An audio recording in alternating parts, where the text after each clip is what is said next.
Yeah, that's mostly French. Oh, really? Is my head in your way? Oh, no, no.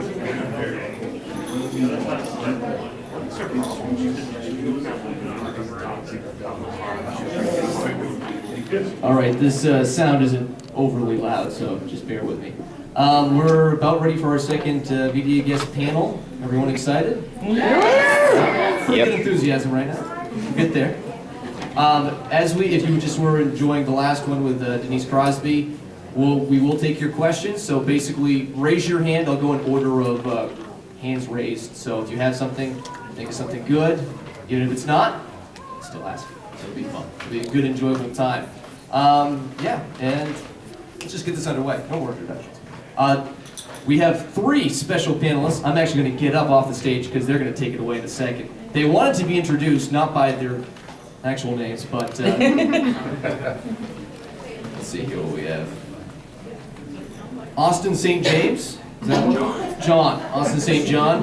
Amy Jo Johnson and Barbara Goodson are now coming to the stage. Otherwise known as Bulk and Skull, Zordon, or Jason Narvy, Paul Schrier, and David Fielding. Welcome them in with a nice Bangor round of applause.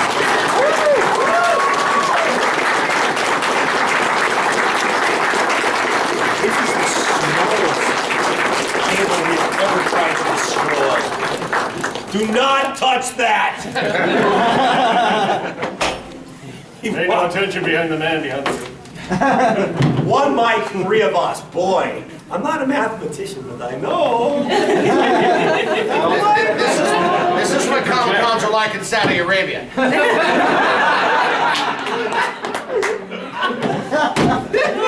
my God. This feels like a horrible intervention. It's such a small, steamy room. It feels like you guys are like interrogating us here. You know, I was never a member of the Communist Party. Hi, guys. Hi. Hi. Thanks for visiting us. We don't think we need microphones since we're all standing in a closet. Like, seriously. We were all taught to project our voices. This is a utility room. This is the room where they store the chairs. So we everyone take a chair, move to the side, and everyone take a 3. It's like a parting gift. You can have it. You can just take it home. So what do you want to talk about? Huh? You brought us here. Well, that was quick. I've been thinking for like 20 minutes. I hope you've been thinking longer than that. So the characters on the show, maybe with the exception of yours, Mr. Fielding, everyone is kind of silly because it's a kids show. Right. Where do you draw that inspiration for such a silly character? For being silly? Yeah. We did a lot of reading of the history of silly people. And we tried to find the silliest people that had ever battled dinosaurs. There's a museum in Missouri that talks about people and dinosaurs. Anyway, where did we do it? Watch a lot of freaking TV as kids. A lot of slapstick comedy. And a lot of C-SPAN. You know, the thing about the comedy, if you think about the comedy that you love, it's played super honestly, right? And so coming up as actors, coming up with objectives for the characters, determining what the character really wants in a given scene and really putting that forward as the main objective, as your goal as a performer, that just helps sell it all because it just comes off as genuine. The fact of the matter is, an idiot doesn't know they're an idiot. That's why they're a freaking idiot. Hey! No, not you, Paul. Not you, Paul. Other idiots, me. So that's the comedy of the thing, right? They have to take themselves as seriously as possible. Look, Jerry Lewis trips and dumps a cake. Everyone's gonna go, but Hey, you have... Hey, what? He hit me. Who? He hit me. Who? Me. If you have Clint Eastwood fall and dump a cake on somebody, that's comedy with a K. That is comedy with a K. Because I'd like to see that. Good question. Next! Don't be scared. So, as the two main characters of Power Rangers for about 6 to 7 years, all three of you probably have a lot of stories. What is your favorite scene that you got to work on during the time you were on the show?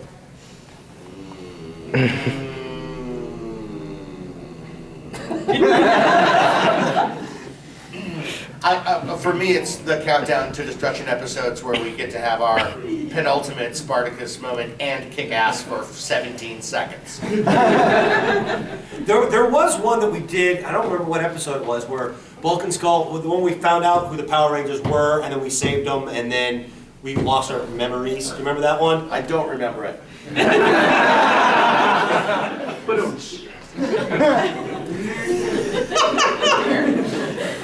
We had some fun times with animals on the set. Anytime you have an animal on the set, whoa! You guys did chimpanzees at one point, didn't you? We were chimpanzees. Yes, we were. I feel like there was one day though where we had a shut up, you! That's my phone. Hi, ladies and gentlemen. Where we on the same day we had a baby chimpanzee, and we were old ladies in drag. Yep. On the same day, within hours of each other. We're like, can we lose any more dignity? Okay, your dress is ready, Mr. Narvy. Oh wait, but first you have to kiss this chimp. But after that, we're gonna throw a cake in your face. The chimp will. We couldn't even find a human, give us the dignity of having a human being drop a cake on us. So, I know this is a panel where you're supposed to ask me questions, but I've got some serious issues with the Power Rangers. Who cleans the command center, Zordon? I think the command center was self-cleaning. Alpha did a lot of cleaning too. So Alpha is really kind of like a robotic slave, by your definition? Yeah, I mean, no real compensation for the autonomous robotic entity. No. I don't want to be racist, but Alpha's head is 2 walks put on top of each other. You're not being racist, Paul. That's literally what they are. I know that. And then shellac with that gold. I know that. Spray paint they won't let But you buy when you anymore. go to Kentucky, no one's going to serve you barbecue in a wok. Touche. Thank you. Well, but Alpha had that strange walk. Remember? Alpha walked funny. Oh. It's a pun, people! Verbal humor. Next question. So, David Fielding. Yes. The famous line, turn and observe the viewing globe. I just wanted y'all to move the viewing globe so nobody had to turn. You ever think about that? Well, see, I think Zordon was very frustrated in his existence because... In a tube? Yeah, because he was stuck in a tube. The command center was basically laid out that way by Alpha, so I mean, he really had couldn't say, hey, can we move the viewing globe this way? Wait, he's supposed to be like all powerful. How powerful can he be if he can't arrange his own living room? He can't put his TV where he wants it. That's not a lot of power, my friend. And you try to tell the robot to move it, and he breaks it all the time. So it's like, I think your existence in the tube as a character, you were, through the sheer force of your powers, you were keeping the morphing grid intact. Am I correct? Yes. Thank you. I am a nerd. Which is why when it was shattered, all the good energy that was released transformed the bad guys into good guys, or the putties into dust, or whatever. That sounds like a hippie thing. Good energy. Everyone in Power Rangers is just nice to each other every episode. Well, they generally were, except towards us. I don't think I realized how terrible Bulk and Skull really had it until I had a kid. And he can watch the Power Rangers, but he can't watch scenes with us because we are abused so horribly. Yeah. It damages him, and I'm So not you kidding. think that Bulk and Skull were punks? We were bullies? Well, let me tell you the real story. The real bullies are the cute kids on the football team. Right? They're the ones that had their boot on our necks for years. The fact that we're so close is a testament to our resiliency. I just want to go on record and say that I think these two guys are the heart and soul of that show.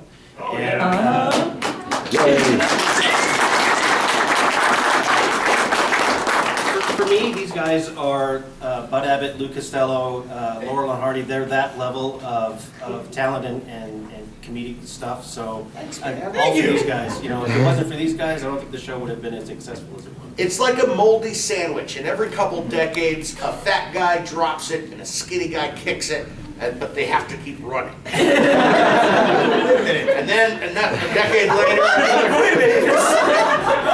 Wait, let me go with this metaphor. If your sandwich is running, if your sandwich has developed feet, beyond healthy, my God. I'm eating it extreme. No, the fat guy is holding a sandwich. Oh, I see. It's an Olympic torch analogy. So your sandwiches are catching fire and running. And now Muhammad Ali will ascend the 752 stairs to light the. Oh no! I think there's an outtake somewhere on the cutting room floor of Alpha bouncing around the command center, blowing things up, and I'm in the tube going, idiots. Somewhere out there. Oh my God. They did, you know, the end credit kind of comedy bits, right? The outtakes or whatever. So there was what they call an F reel that was played at the rap parties. It was a conglomeration of every off-color comment made by an actor when they would screw up their lines or whatever. And I know this is hard to believe, but we screwed up a lot. So there was a lot of footage in that, and I tried so hard to get that, but they were like, no way. Because that's gold. Yeah, I'm That's sure. gold with a K. 14. Right, 14. All right, other questions. I saw a couple. That guy right there. You were embarrassed to do it, but I'll put it up nice and high. Okay, nice thanks. and high. What do you think Bulk and Skull did to celebrate the day Bulk made it back to Earth? Well, Skull was nowhere to be found. Apparently, he was busy, having kids. You know, your first mistake is expecting continuity. We had talked about this a few times, I know. like way after the fact. Hey, so we're bringing you back from Power Rangers Samurai. I'm like, I am on Miranoi, man. You've got a huge problem. You gotta ride it. Get me back. Yeah? Usually you both by on the pool. Oh, yeah. We were at the pool, But Forever Red, that for us, that occurred out of time. You know, I think it was like, you should have a silver DeLorean in the back. Because then you can do whatever you want, man. Right? Time travel makes everything okay. Makes everything okay. Everything's fine. Don't worry about it. Next. Oh, she can go first. I've already asked her. That's Charity. It is. Thank you so much. See, look at that. Everyone stand up and hug someone next to you in spandex. No, I mean, that's his name. Ah. Oh, okay. Well, my question to you is, you were just huge parts of these shows that are just had these huge long legacies. Part of I think everybody in this room's major formative years. How do you think that's affected you as actors and just people in general? David, what do you think of that? It's a very humbling experience to know that something that you did 23 years ago has had such a positive effect on so many people. I mean, and that's why it's always so great to be able to be asked to come to these things, so we get to meet people and share their stories, and it's a responsibility to try to live up to that. So I mean, it's something that I'm very proud of, even though I kind of got shafted as much as some of the other actors. I mean, the character that I did was filmed only one day, and then they recycled the footage over and over, and never compensated me for it. So I mean, Blurred out your lips. Yeah. Your lips got increasingly less defined as Right. the years went on. Yeah. And I've had so many fans come up and talk about how Zordon was such a father figure and such a positive influence, and so it's very humbling and very, I'm very grateful for the chance to be able to meet everybody about that. So, thank you. Yeah, man, it's a serious deal. I mean, the stuff that I grew up with, like Robotech is one of my major things. Like, I've got like a Robotech problem. Just like when the original communicators came on the market and you all reached for your wallet spontaneously, like, Like that. Like, where's that money going? Why am I buying this? Oh, Why did I just buy this $100 Saba? You know, so there's stuff that I'm totally gaga for that I grew up with, and so I get it. And because, as Narvy often says, nostalgia is a hell of a drug. Like we yearn for those days because they were simpler days for us, and so I think it's a tangible, palpable thing. And we were really fortunate to get to not just be successful as actors and get to perform, but for so long, and for characters that were written for Jason and I, it's a huge gift, man. And now to get to come and meet all of you and fight with you in bars like I did last night. That's awesome. It's kind of one of the reasons. I mean, it really is one of the reasons I went into higher ed. Is that as an actor, there's always this disconnect between your projects and yourself. Who's this Ed guy? Ed, no, higher ed. He's higher ed, and then his stuff that he does. Yeah, higher ed is a hippie. So, is that why you became an educator? Yeah, because we'd done an interview with some kids when we were doing a PSA, and I felt like a total D-bag because I was getting like the usual Hollywood, the shtick stuff. And it was like, what are you doing, man? So that's why I said, well, if we have a bully pulpit, which you do when you're in an interview, you have a bully pulpit, and we have these characters that are jerks and all this stuff, if we ourselves become jerks and all that stuff as human beings, what difference does it make that is making a lot, connections in lives? So if Jason Frank is not here, you don't have to hold back. I wasn't talking about Jason David Frank! Sorry. Amy Jill, however. So that's why I went into higher ed, is that I'm like, look, we're making it, we're in all these people's lives, but I didn't feel that I was really a role model. So that's why I went into higher ed. That's the God's honest truth. So you had a come to Jesus moment on this topic. I did. I absolutely did.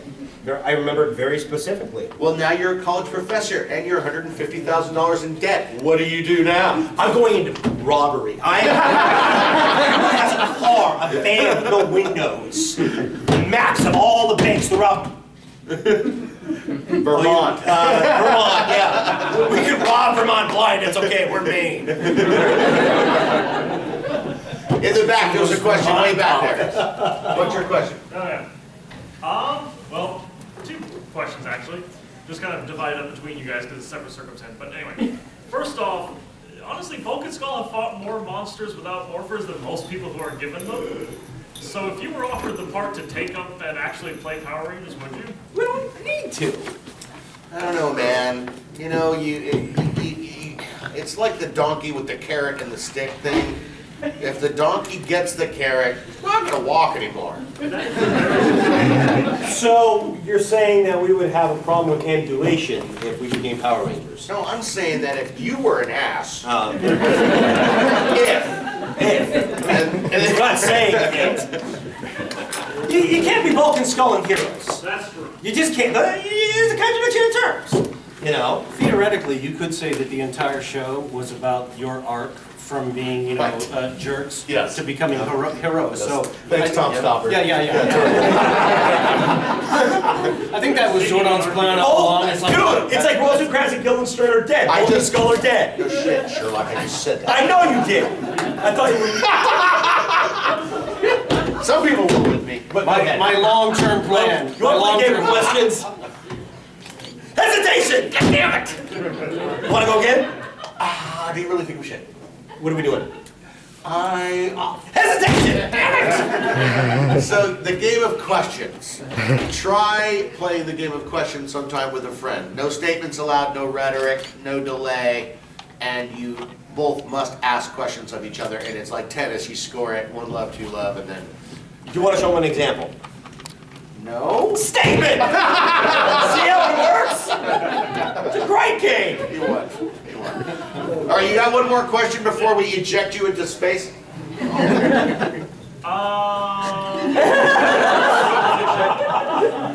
Is it an either-or proposition? No. Okay. Okay. I'm going into space regardless, so it's more or less much more permanent. Is I just like to. It'd be nice if there could be like there's freaking time travel in the show. Why I'd like to see you could do a season where you got Zordon when he actually could clean up his own damn command center. Totally. See him come out of the tube, like, what's going on? Yeah, see? How old is Zordon supposed to be? He's over 10,000 years old. Good God, you look good for your age. Thank you. Really good. Well, you know, it's regular colonics. Whoa, see, could be again. I'm not really sure if they could actually bring him back, because I know that they base a lot of the other seasons on the Sentai stories that they still draw footage from. Yeah. And since Zordon was never part of the Sentai, I'm not sure if there's any way they could actually. You can still just have the Bangor character just do the time travel back. Oh, yeah. I'd be all for that. That would be awesome. I'd make sure that my contract was a little better this time around.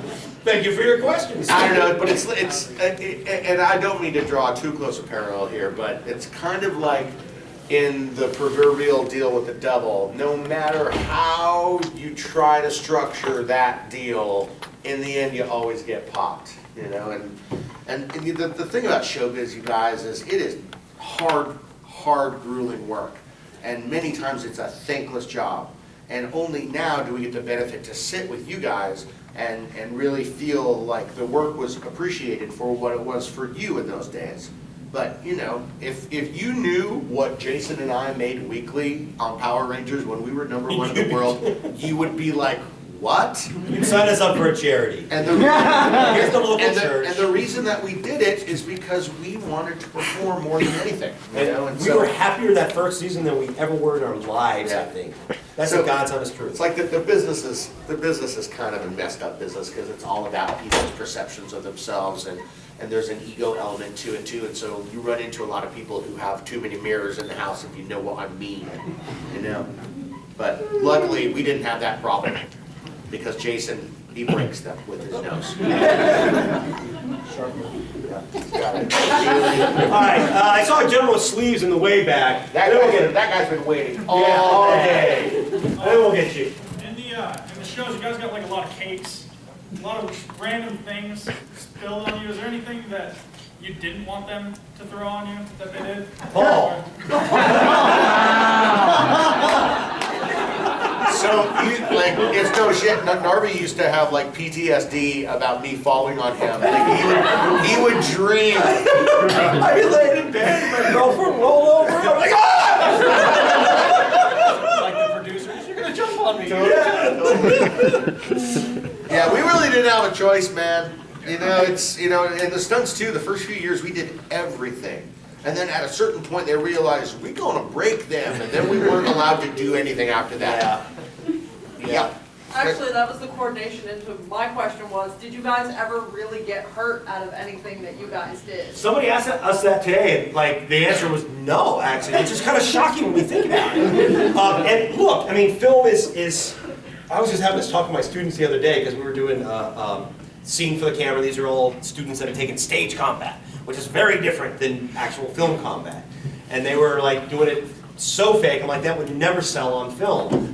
But in reality, film, they are stunt guys. If there's anything that just smacked of danger even slightly, they either pulled us away from it or they worked us and made sure we were going to be okay. And some of the most dangerous stuff we did had nothing to do with what was actually on film.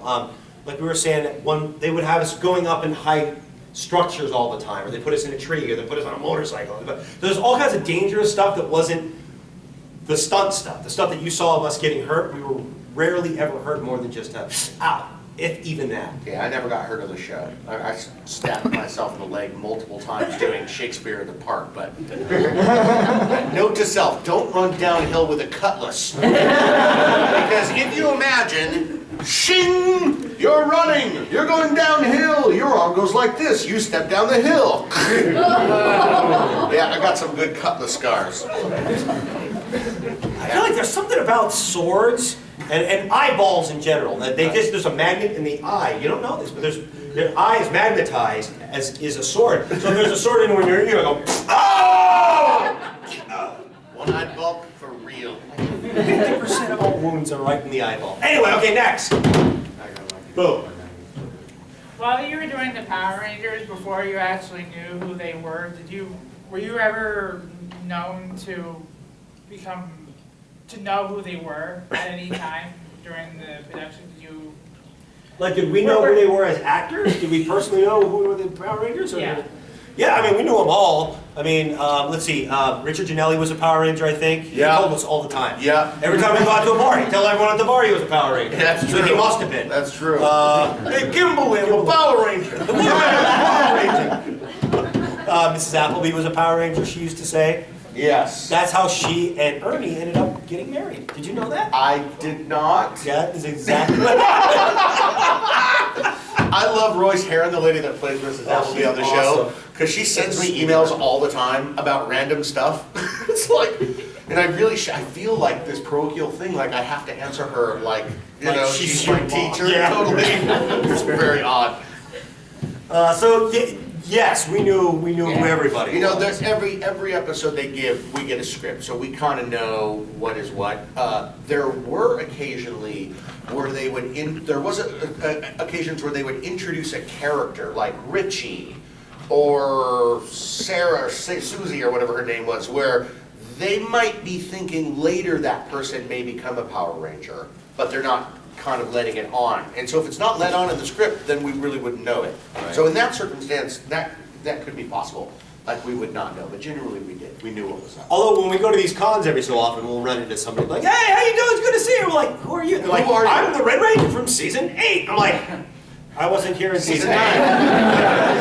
I'm the Blue Ranger from Jungle Fury. And I'm like, Jungle. hey, you imagine how many Power Rangers in a given season? 5, 6, right? How many seasons have we had? Add the Japanese in. How many buses do you need to go on a field trip with all of the Rangers? 59. You need a lot of buses. Actually, these rows are in 5s. So 1, 2, 3, 4, 5, 6, 7, 8, 9, 10. This is the first 10 years. You're the next 10 years. That's basically how many Power Rangers they are. Yeah, it's like a therapy session for the Rangers. Or, I don't know, if we keep going, we got a lot of Batmans under our belt too. Oh my God, right? it's Clint Eastwood. Remember we were just talking about Clint Eastwood. He's right there. Hey, do not drop that cake. Everyone will laugh at you. We were talking about, yes. Oh! It's on. You wouldn't shoot a poor Muslim woman. I'm her sister! Don't be racially insensitive. I mean religiously It's a insensitive. little late for that. Sorry, hold on a second. Next. Right there. And there's a couple back there. Then we'll get back to you, Green Ranger. Everyone else can go first. Besides each other, who are your favorite actors to work with on the set? Greg Doug. Jack Banning, who played Oh, yeah, Professor Jack. Phenomenus. He was a sweetie. He was awesome. I loved him. Oh my God, I feel Greg Bullock. Greg was great. Lieutenant Stone. Lieutenant Stone. He was great. He really was good. He was a lot of fun. But we like working with the Rangers too, though. I mean, that's the thing, you know. Our first few seasons, we were on set with them all the time, and we were all a bunch of 18 to 20-year-olds messing around. So we loved them. When they first put Lieutenant Stone in with Bulk and Skull, we only worked with him like a couple of times over the course of like a whole 6-month period, and we couldn't remember his name. And he looked like his name should be Doug. I was pretty positive it was Doug. And I heard him say Greg at some point. And Narvy was like, no, it's Greg. I'm like, it's Doug, dude. Greg! And I was like, look, we need to come to a consensus here. Let's just call him Greg Doug. And he didn't like that very much. Especially after we've been working together on the show full time for like seasons. Good morning, Greg Doug. He would just be like, shut up, boys. My favorite has to be Kerrigan Mahan because he's such a crusty curmudgeon. I mean, he's a fun guy, and Goldar is such a unique voice. But I mean, Kerrigan is just like these guys, no bullshit. I mean, he'll tell you flat out how he feels about something. So it's pretty awesome. So. Sometimes when you don't even ask. Just walk into your room. Let me talk to you about it. He's a great actor. Yeah. Very good. So so to answer your question, been fortunate to work with a lot of people, so choose just one is sort of like saying, if you love mommy, your daddy better. Daddy's gonna eat some M&Ms.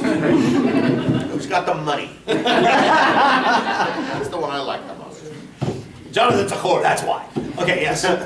What was your thoughts on Megaforce, and do you think there's any, like, do you think there's a chance to actually have a really good season ever again? Mega what? Of course there is. Of course. The Japanese should tell us, you know, the Japanese show can tell us that, is that there's always an ability to reinvent the show and come up with something new. Now, you know, you guys move on. You might not like it, but put yourself in 5-year-old self's shoes, and the standards go way down, and it's just about, you know, fun characters and robots and kung fu and stuff. So, yeah. First, Dino Charms isn't too bad. Yeah. But what would happen if there was I know nothing like that was ever made, but I wonder what would happen if Vulcan Skull hijacked the Megazord.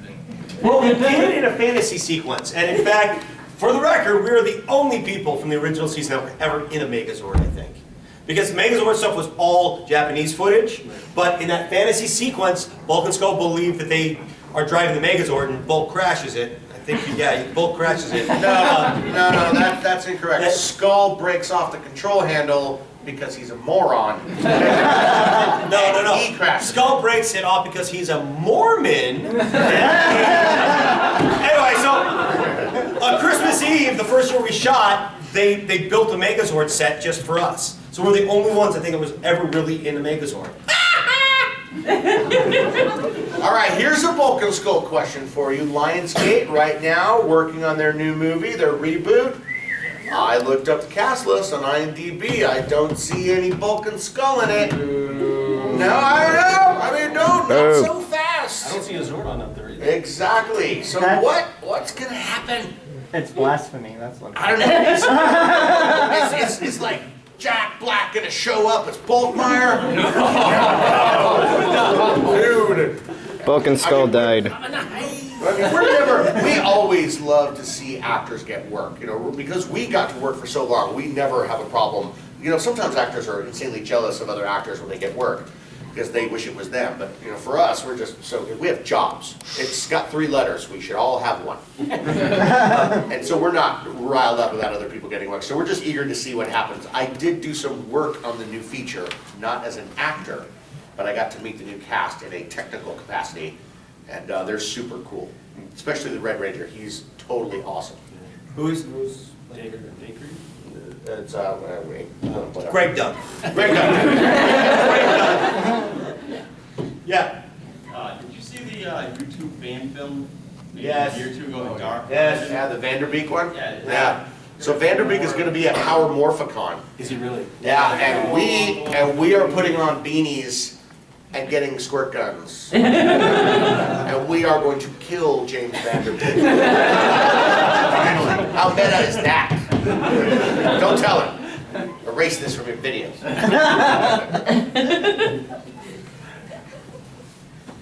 Are we coming close to the end, you guys? You got time for another one? I was just thinking, would you guys actually want to do cameos as Vulcan Skull's parents, like? Sneak in front of you. Are you calling me a mother? Wait a minute.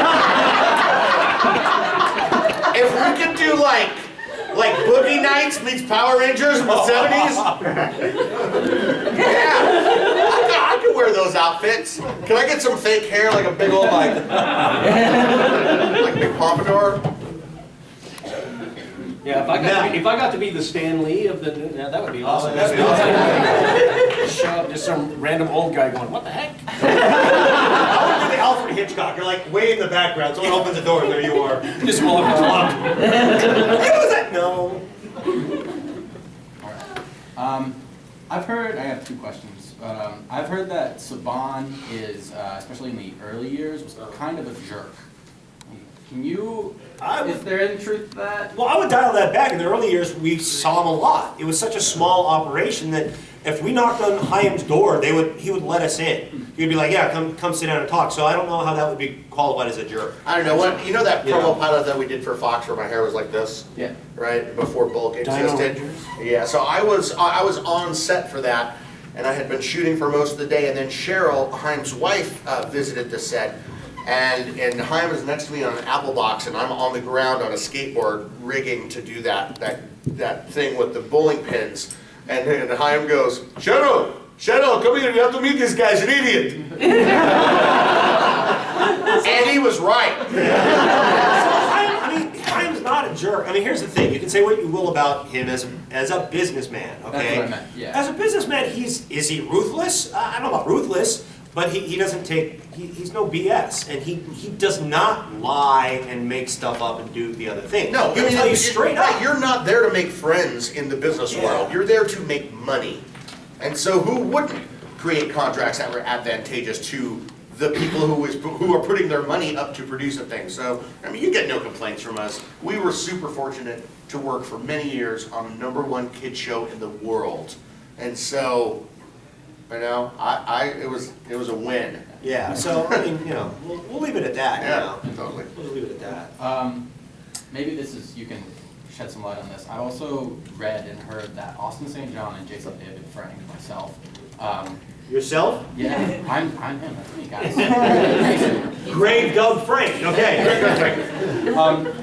That they didn't like each other on set. And that the reason why Austin St. John was the last Red Ranger recruited in Forever Red was that they didn't like each other. You know, I mean... I don't know. Yeah.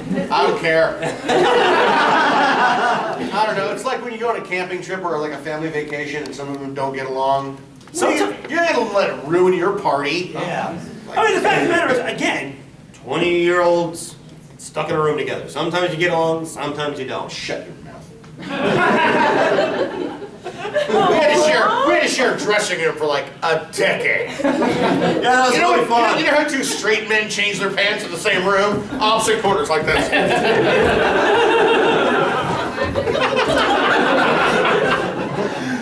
Dude, so lame. Oh yeah, speaking of Mr. Saban, could've used my own dressing room. Too late. Amy Jo took pity on us when season 2 began. She let us have her dressing room. Because our dressing room was literally the size of the stage, the first season. And so Amy Jo's like, oh guys, it's terrible. She's like, you can have my dressing room. So it was so much bigger, it went all the way to the door. All three of you shared the dressing room. Yeah, Amy moved her stuff out. No, she's such a sweet sleeper. Oh, you should probably get up from there. What? Amy Jo's under you. Well, we'll make up on it, she'll be fine. Next!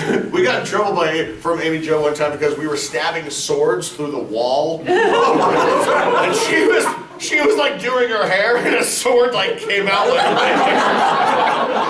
she was like, you guys! Stop it! And then she knocked on us and we got in big trouble. And then there was us with putty spackling over these holes like, that happened, that was real.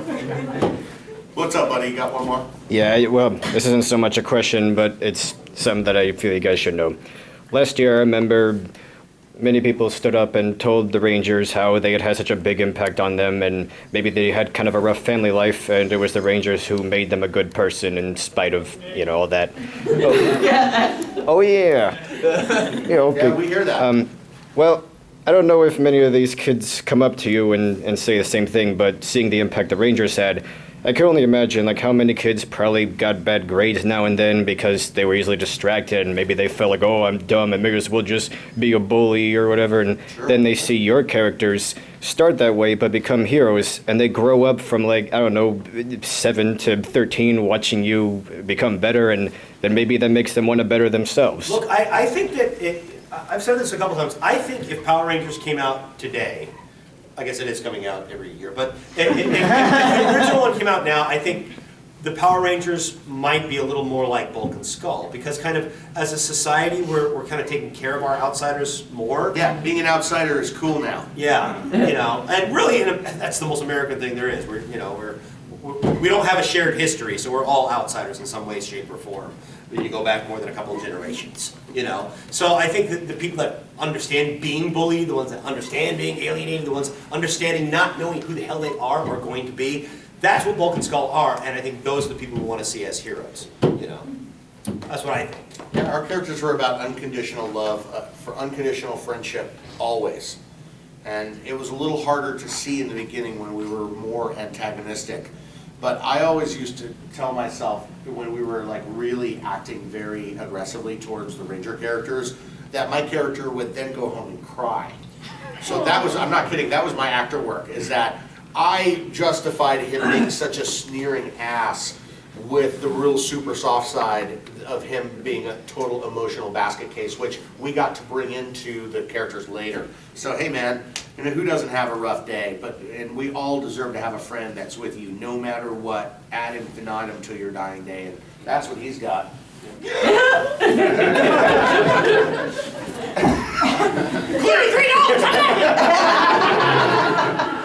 I like the Rangers. They're sending their buddies off all the time. Peace conferences. Have we blown this hour away? Are we past No, we were only at 45 minutes. Oh! One more though, if you want. Another panel? Pretty good way to No, what time are we supposed to be done? Whatever. They've given you free reign, so. Oh no. Tear up the carpet. How about you in the back? You in the back, gunslinger position. I know that the Rangers from the first few seasons that you were such a big part of have gone off to do some very diverse things. I know like Johnny Bosch, for example, is doing a tremendous amount of voice acting. Do you ever collaborate with any of them still on any of their projects? Did Karen make you ask that question? David? Well, I'm not really sure how much we can talk about it, but there is something that's in the works. Talk about it. I would keep my eyes peeled on the internet over the next 3 or 4 weeks because there will be some stuff showing up. Yeah. We also, Austin and Walt and I also did a project in this fall called Gideon's Frontier, which is nearing completion as well. So we do, and the fact of it, and Paulie and I did a ton of theater outside of it, and we keep trying to figure out how to do a project from me in Chicago and him in Los Angeles. Except you keep spitting kids out. Look, I've got birthing kids. You bounce back amazingly. So yeah, I mean, of course, hey, you always want to play with your best friends, right? Yeah, man. When I heard the band was getting back together, I was like, yeah, man. Wait, you were in a band? Yeah, man.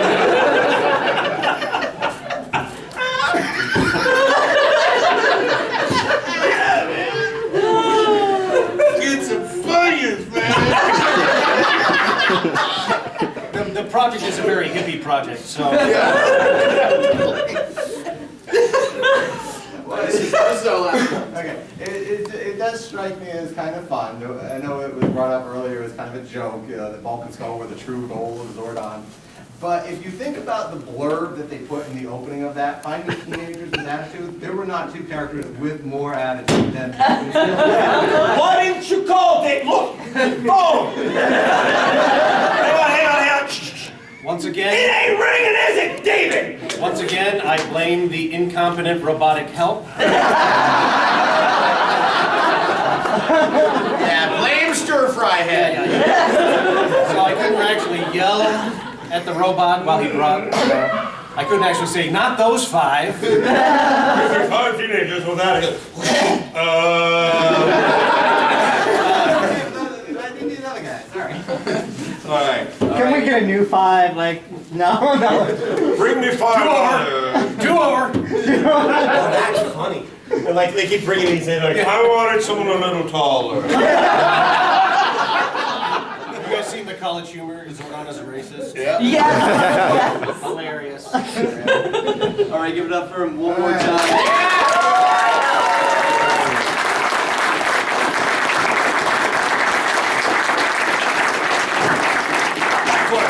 Thanks for watching. for coming. Yeah, they don't even move the chairs, they're gonna let you trip. Where's my robotic help? That was great. That was awesome. That would